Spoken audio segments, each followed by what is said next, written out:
తావుర్య. రచన సమ్మెట ఉమాదేవి.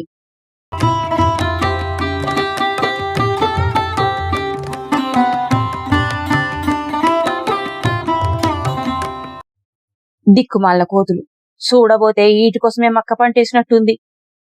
తావుర్య తిట్టుకున్నాడు. ఇటు నుండి కొడుతుంటే అటు నుండి గుంపులు గుంపులుగా వచ్చి పడుతున్న కోతుల్ని చూస్తుంటే అతని కోపం నసాలానికి అంటుతున్నది. అతను అటొక పరుగు ఇటొక పరుగు పెడుతూ వాటిని కొడుతున్నాడు. అవేమన్నా తక్కువ? ఉన్నంతసేపు ఉండి తిరగబడి తావుర్య మీదకి ఉరికి ఉరికి వస్తున్నాయి. తావుర్య మళ్లీ విజృంభించి వాటిని తరిమి తరిమి కొడుతున్నాడు. కాసేపటికే అలసిపోయి వాలిపోయి కూలబడుతున్నాడు.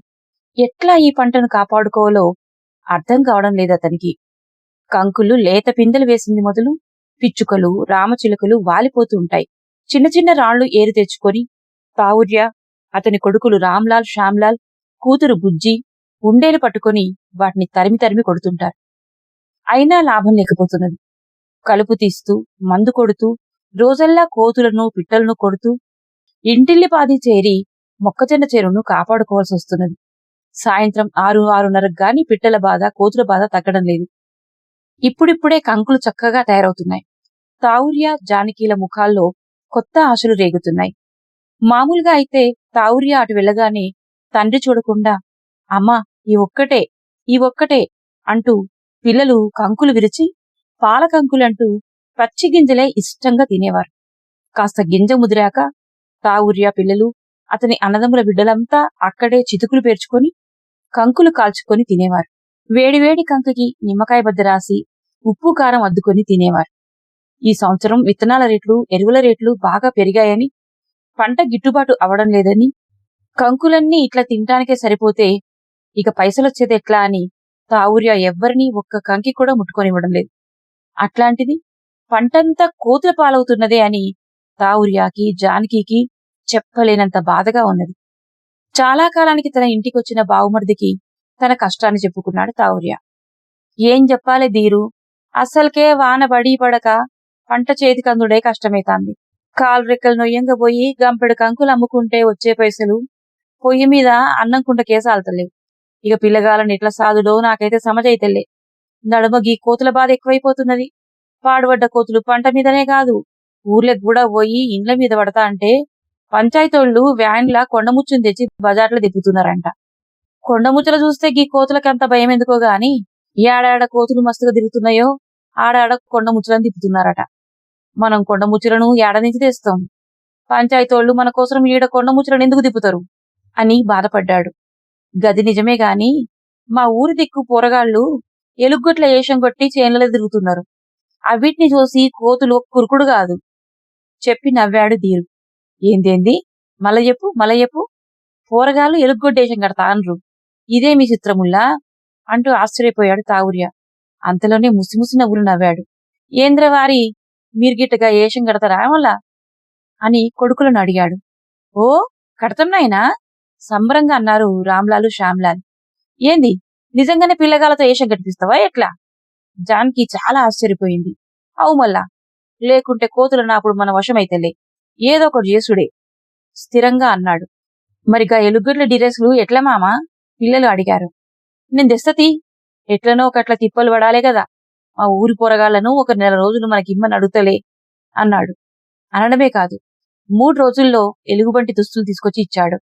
అవి నిజంగానే ఎలుగు చర్మంతో చేసినవే. యాక్ వాటి వాసన చూసి జాన్కి పక్కకెళ్లి ఊసి వచ్చింది. కాని ఆ మగపిల్లలిద్దరూ 14-15 వయసుల వాళ్లు. వేషం కట్టే హుషారులో దాని నుండి వచ్చే వాసనలను అస్సలు పట్టించుకోలేదు. ఇద్దరూ అవి వేసుకొని సరదా సరదాగా చేనంతా తిరిగారు. కోతులు రాగానే వీళ్లు వాటిని బామ్ అంటూ ఎదురెళ్ళగానే అవి భయపడిపోయి ఒకటే ఉరుకులు పెట్టి వెళ్లిపోయాయి. వీళ్ల సంబరం అంతా ఇంత కాదు. తెల్లవారి మళ్లీ మామూలుగా అవి రావటం, వీళ్లు వేషం కట్టగానే ఆ దరిదాపులకు కూడా రాకుండా కోతులు పారిపోతుండటంతో అందరూ కాస్త ఊపిరి పీల్చుకున్నారు. ఇప్పుడు మొక్కజొన్న చేను విరగబోసి చాలా అందంగా కనబడుతున్నది. కంకులు బలంగా తయారై ఎర్రటి కురులు ఆరబెట్టుకుంటున్న కన్నెపిల్లలా తయారయ్యాయి. పాపం నా కొడుకులిద్దరికీ ఎంత తకిలి వచ్చింది, పిల్లలిద్దరికీ పెయ్యి ఎంత చెమట పట్టి చిటచిటామంటాంది. జానకి తల్లి మనసు తల్లడిల్లిపోయింది. ఇంటికి రాగానే కుండల్లో నీళ్లు కాగబెట్టించి వాళ్ళని స్నానం చేయమంటున్నది. గబగబా వంట చేసి ఇంత తిండి పెడుతున్నది. చేను నిండా మిఠాయి పొట్లాల్లా కంకులు ఊరిస్తున్నా తండ్రికి దడిచి ఎవరూ కంకులు విరచట్లేదు. తయారైన కంకులు ఎప్పటికప్పుడు ఎక్కడికెక్కడ ఎంతగా అమ్మాలో ఆలోచించుకుంటూ పనులు చేసుకుంటున్నారు ఆలుమగలు. చేను ఏపుగా తయారవడంతో కాస్త పని తగ్గి ఆ పూట జాన్కి చేనుకు రాలేదు. తలుంచుకుని చేలో మట్టి తవ్వుతున్న తావుర్య దొరగొంతు విని ఉలిక్కిపడ్డాడు. అరే తావుర్యా, అమ్మాయి కడుపుతో ఉన్నదిరా, నిన్ననే ఇంటికి తీసుకొచ్చినాం. అమ్మాయి మక్కగారెలు తినాలని అంటాన్నదంట. మక్కగారెలు ఇష్టంగా అంది ఎవరికి గాని కొంచెమని ఎక్కువనే కోసుకుపోయి దొరసానికి ఇచ్చిరా పోరా. మర్చిపోయినా, జర మీ ఆడోళ్లను మక్కలు రుబ్బనీకి పంపుడు మరవకు. జీపు ఆపి దొర చెప్పగానే గట్లనే దొర అన్నాడు తావుర్య. తల వంచుకొని బరువుగా అడుగులేస్తూ ఇల్లు చేరి జాన్కీకి విషయం చెప్పాడు. ఏందయ్యా, గ్యారెలకు కంకులియాలనంటే ఎట్లయితది? ఇప్పటికిప్పుడు చేతికొచ్చే పంట పెయ్యి నవ్వంగా మోసుకపోయి అమ్ముకుంటే కష్టానికి జాలతలేవు. నడుమగి పంపకాలేంది పరాశకాలా? నాకు వండుడు శాత కాదా, నీకు నీ పిల్లలకు తిన శాత కాదా? తినే కాడ 10 మంది చేరుతారు. ఎన్ని కంకులైతే గ్యారెలైతే చెప్పు, మళ్ళా పోయి నేనే రుబ్బాలనా? అయినాక కడాయి పెట్టి జర నువ్వే గ్యారెలు చేయమంటది దొరసాని. ఆమెకి పెయ్యొంగుతుందా? ఏమన్నట్టెట్లున్నది జాన్కి. ఎప్పుడు అడిగినా ఏలకేలు అప్పులిచ్చే దొర, కాదంటే మళ్ళా పైసా ఉట్టదు. అవు మళ్ళా వడ్డీలు తీసుకుంటలేడా, సామాన్లు కుదువ పెట్టుకుంటలేడా? వడ్డీలు తీసుకున్నా గరీబుగా నమ్మి పైసలిచ్చేటోళ్ళు ఎవరు? మనం ఇయ్యకుంటే ఆయనకే మరింత నయ్యం కదా. మన కాడున్న గాయంత చేను జాగా రాపించుకుంటాడు. ఒక బంగారమే కాదు, గిన్నెలు చెంబులు కూడా గుంజుకపోతాడు. ఆయన సంగతి ఎవరికి తెలియదు. జాన్కి కళ్ళల్లో నీళ్ళొక్కటే తక్కువ. ఏం చేసుడు జాన్కి? ఆడిపిల్ల కడుపుతోనున్నది. దొర నోరు తెరిచి అడిగిండు. నేను కంకులు ఇరుస్తా గాని నువ్వు పోయి జరంత రుబ్బిరాపో. పిల్లల ముగ్గురి ముఖాల్లోకి సూటిగా చూడలేక తల ఉంచుకుని చేన్లోకి వెళ్లాడు తావుర్య. జాన్కి అనుకున్నంత అయింది. ఆ కబురు ఈ కబురు చెబుతూ మొక్కజొన్నలు ఒలవడం దగ్గర నుంచి రుబ్బడం, గారెలు వేపడం అన్ని పనులు జానకితోనే చేయించింది దొరసాని. రెక్కలు ముక్కలు చేసుకుని రుబ్బుతున్నందుకు కాదు నా బాధ, పిల్లల నోర్లు కట్టి పెంచుకున్న పంట ఒక్క కంకిసూత పిల్లల్ని ముట్టుకొనియకుండా ఇలా ఎదానబోస్తున్నని అనిపించి కళ్ళలో నీళ్లు తిరిగాయి జానకి. జానకి, సిటీల పిల్లలకు ఇంత మంచి కంకులేడ దొరుకుతాయి? గా మిక్సీలలో వేస్తే జారుడు జారుడు అవుతుంది, లేకుంటే నలగకుంటనన్న అవుతుంది. ఇంత మంచిగా రుబ్బెటోళ్ళు ఎవరు దొరుకుతారాడా అంటూ మురిసిపోయింది. పిల్లలకు పెట్టమని ఒక గారె కూడా ఇవ్వకుండా నీ పిల్లలకు గారెలు చేసి పెట్టడం నీ చేతుల్లో పని, సుక్కున నవ్వింది దొరసాని. అవు మళ్ళా రోజు నా పిల్లలకు గీ గారెలే చేసి పెడతాన కాదు. దుఃఖాన్ని అంచుకుంటూ నీరసంగా ఇంటికి చేరింది. ఖాళీ చేతులతో ఇల్లు చేరిన తల్లిని చూసి మౌనంగా ఉండిపోయారు పిల్లల ముగ్గురు. అమ్మా, మనం గిట్ల తినేటి మక్క కంకులు కాకుండా ఏ మిరప పంటన వేస్తుంటే బాగుంటుండే, అప్పుడు ఎవళ్ళు మనల్ని అడగకపోను బుజ్జి అన్నది. నువ్వు మరిచినవేమో గాని బుజ్జి, నిరుడు మిరప పంట వేస్తే పండ్ల పచ్చడని టమాటా పచ్చట్ల మిరప పండ్లు కలిపి నూరితే మంచుకుంటదని విఆర్ పోసారు, ఎంఆర్ పోసారు. అందరూ మన చేనులనే మిరప పండ్లు కోపించుకున్నారు. రూపాయి కూడా చేతిలో పెట్టలే గాని రాంబాయి పెద్దవతో రుబ్బిపించుకున్నారు కూడా. శ్యామ్ గుర్తు చేశాడు. అమ్మా, పాపం నాయనని ఏమనకమ్మా, వాళ్ళు గట్లా వచ్చి రుబాబ్ చేస్తుంటే నాయన మాత్రం ఏం చేస్తాడు చెప్పు. మొన్నొక దినం ఎంఆర్ఓ సారు జవాన్ను పంపి మస్తు కంకులు కోపించుకున్నాడు. పాపం నాయన గింతాంత బాధపడలే. మీ నాయన నానేదేముంది కొడుక, కంకులు కోపించుకుంటే కోపించుకున్నారు.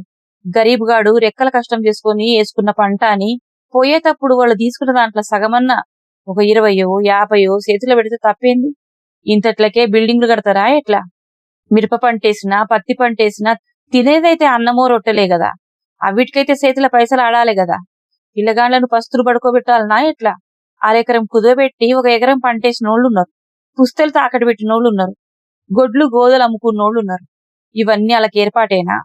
అంకాయలు పడితే అంకాయలు కావాలంటారు, బెండకాయలు వేస్తే బెండకాయలు పంపమంటారు. మడిసై పుట్టినాక ఇంత ఇవరం ఉండాలి. చదువురానోళ్ళం మాతోనేం చెప్పించుకుంటారు ఇల్లు. కలతపడ్డ మనసుతో కొంత, గారెలు వేపిన నూనె వాసనకు కడుపులో తిప్పినట్లయి కొంత నులక మంచంపై చేరి ముడుచుకుని పడుకున్నది జానకి.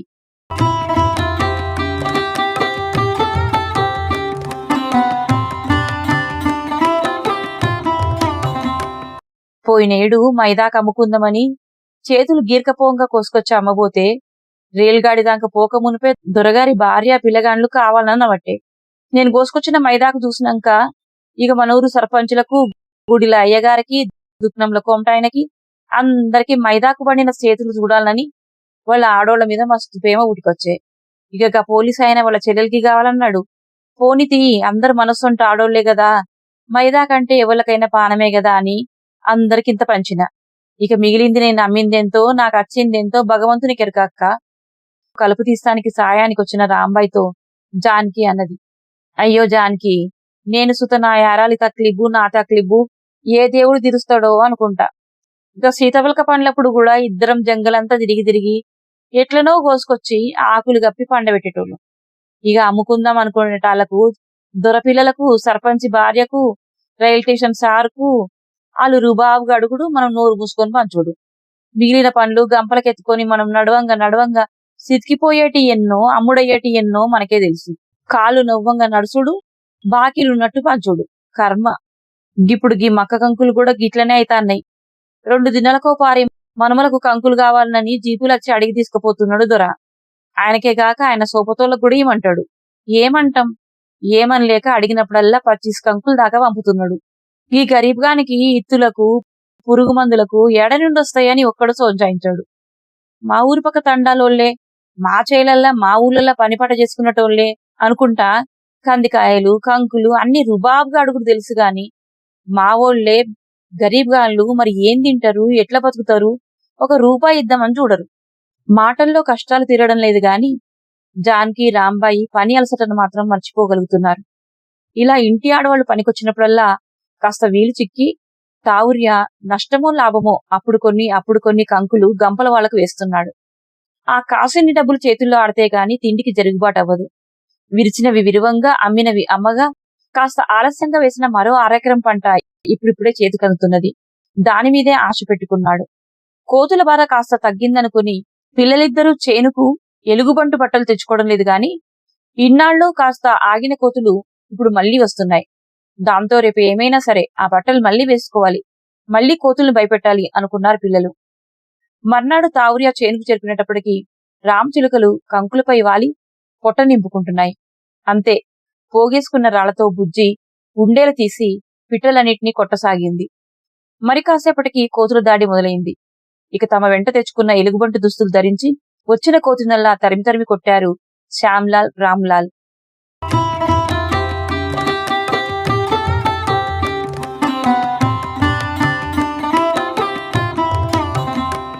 ఆ రోజు ఊరంతా జీపులు, కార్లు, బండ్లు రైరయ్యమని తిరుగుతున్నాయి. ఎందుకో అర్థం కాలేదు తావుర్యాకు. ఏంది జానకి, ఊర్లేకు ఇన్ని జీపులు, కార్లు పోతున్నాయి అని అడిగాడు. అవుమల్లా, ఇయాల దొరగారి బిడ్డకు వడి నింపుతున్నారంట వాళ్ళ అత్తగారోళ్ళు. సిటీలో ఉన్న దోస్తులు, చుట్టాలు అందరు వస్తాండ్రు. ఏంది మళ్ళా, నిన్ను గిట్ట గారెల పిండి రుబ్బమనో, చేపలు రుద్ది పెట్టమనో, కూరగాయలు పోసి పెట్టమనో పిలవలేదా ఎట్లా? నన్ను ఈసారి బతికిచ్చిండ్రు. గా వండేటోళ్ళు, పెట్టేటోళ్ళు అందరినీ సిటీ కాడ నుండే తెచ్చుకున్నారంట. అయ్యేందో తీర్ల వంటలంట జానకి చెప్పింది. పోనితి, నీకు జరా రికాం దొరికింది అన్నాడు. 3 అయింది. ఇంకా ఎండగానే ఉంది. అకస్మాత్తుగా 3-4 కార్లు చేను పక్కన ఆగాయి. అరే తావుర్యా, వీళ్ళు మా అల్లుని తరపు చుట్టాలరా, జర మంచి చూసి 4 కంకులు ఇరిసిరా, పిల్లగాలు తింటారంట. జానకి సితుకులేసి ఒక 4 కంకులు గాల్సి పెత్తనంలోనే చనువు చూపించాడు దొర.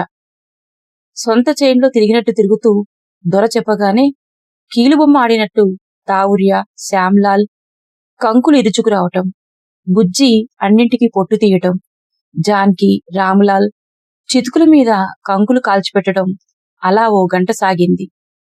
ఒక్కొక్కరు ఊదుకుంటూ తింటూ కబుర్లు చెప్పుకుంటున్నారు. అప్పటికే 50-60 కంకులు లాగించేశారు. మన సిటీలలో కంకులు తెచ్చి వాళ్ళు కాల్చి అమ్మేటప్పటికి చప్పబడిపోతాయి, గడ్డి తిన్నట్టే ఉంటాయి. కసకస కంకి నమిలి పారేస్తూ అన్నాడొకడు. మీ ఊరు కంకులు తింటానికైనా మళ్లీ మీ ఊరు రావాలనిపిస్తుంది మరొకరన్నారు. అరే రంగా చూడ్రా, ఇంకా 10 కంకులిచ్చినా లాగించేసేటట్టున్నాడు. నువ్వు తినలేదా, లేతగా ఉన్నాయి అంటూ 6 కంకులు ఉడుక్కున్నాడు రంగారావు అనబడు తినివాడు.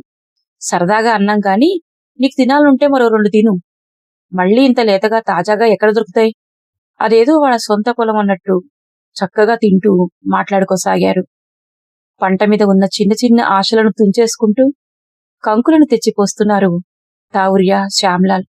గుండెల్లో నిప్పులు రగులుతుండగా మరిన్ని చితుకులు రాజేస్తూ జాన్కి, రామ్లాల్ కంకులు కాల్చిస్తున్నారు. ఒకరికొకరు వేడివేడి కంకులు కొసరి కొసరి ఇచ్చుకుంటున్నారు. కార్లల్లో ఉన్న ఆడవాళ్లకు అడిగి అడిగి ఇచ్చొస్తున్నారు. కసకసా నములుతూ జోకులు పేల్చుకుంటున్నారు. మొక్కల వరుసల మధ్య విచ్చలవిడిగా తిరుగుతూ ఏనుగులు తొక్కిన చైన్లా చేసేశారు. అలా ఓ గంట, గంటన్నర జరిగిన ప్రహసనం తర్వాత ఒక్కొక్కరు కార్లు, బండ్లు ఎక్కసాగారు. నీరసం కమ్ముకున్న తావుర్య కుటుంబం హమ్మయ్యా అనుకుని ఊపిరి పీల్చుకున్నారు. మళ్లీ దొరవాళ్లతో ఏదో అనటం, వాళ్ళు కాస్త మొహమాట పడ్డం, ఏం మాట్లాడుకుంటున్నారో, ఏం చర్చ జరుగుతున్నదో అర్థం కావడం లేదు వాళ్లకు. వాళ్లలో కొందరు కార్లు దిగి దొరతో కలిసి మళ్లీ వస్తుంటే, పోనీలే, ఇప్పటికైనా గరీబ్గాన్ చేతిలో 4 పైసలు పెడదామని కొందరికైనా అనిపించింది అనుకున్న జాన్కి మనసు తేలికపడింది. ఆశగా వాళ్ల వంక చూసింది. అరే తావుర్య, జర 4 కంకులు ఇరిసి కార్ల పెట్టరా, మా వియ్యప్రాలకి అడగనీకి మొగమాటం పడతాంది అన్నాడు. బరువుగా అడుగులేసుకుంటూ వెళ్లి మౌనంగా కోసిచ్చాడు తావుర్య. ఒకరి తర్వాత ఒకరు మనిషికి ఇన్ని కోయించుకొని శ్యామ్లాల్, రామ్లాల్తో కారు డిక్కీ నిండా కంకులు పెట్టించుకున్నారు. వెళుతూ వెళుతూ ఏదో గుర్తుకొచ్చిన వాళ్లా దొర వెనక్కి వచ్చి ఓ 50 నోటు తీసి తావుర్య చేతిలో పెట్టాడు. అద్దు దొర, అద్దంటే అద్దు, చాలా మొండిగా అంటూ దొర చేతిలో పెట్టేశాడు తావుర్య. కార్లన్నీ దుమ్ము లేపుకుంటూ వెళ్లిపోయాయి. ఆ దుమ్ము వల్లే అనుకుంటా జాన్కి కళ్లలో నీరు.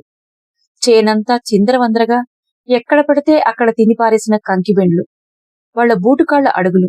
చిన్న ముఖం చేసుకుని చూస్తున్న బుజ్జిని సమీపించి, చెల్లే, నువ్వు తింటవా, నీకొకటి కాల్చిస్తా చెల్లెలి వంక జాలిగా చూస్తూ అడిగాడు శ్యామ్. అద్దన్నా, ఆళ్ళు దినుడు చూసినాక నాకు మక్క కంకుల మీదే లేకుంటయింది.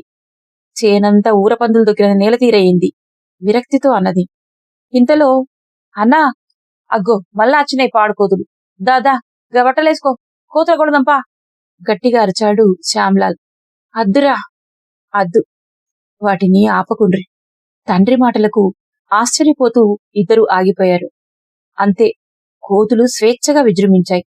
అందిన కంకినల్లా అవి ఎడాపెడా కోసి తింటుంటే తావుర్య విరాగిలా వాటిని చూస్తూ, అరే, మనం పోయిగా అడవులన్నీ నరికేస్తుంటే ఆకలికి ఆగలేక పాపం అవి మన మీద పడుతున్నాయి. ఇక నుండి వాటిని కొట్టకుండ్రి, కడుపు నిండా తినిపోతాయే గాని కార్లల్ల గట్కపోవు గదా అన్నాడు తావుర్య.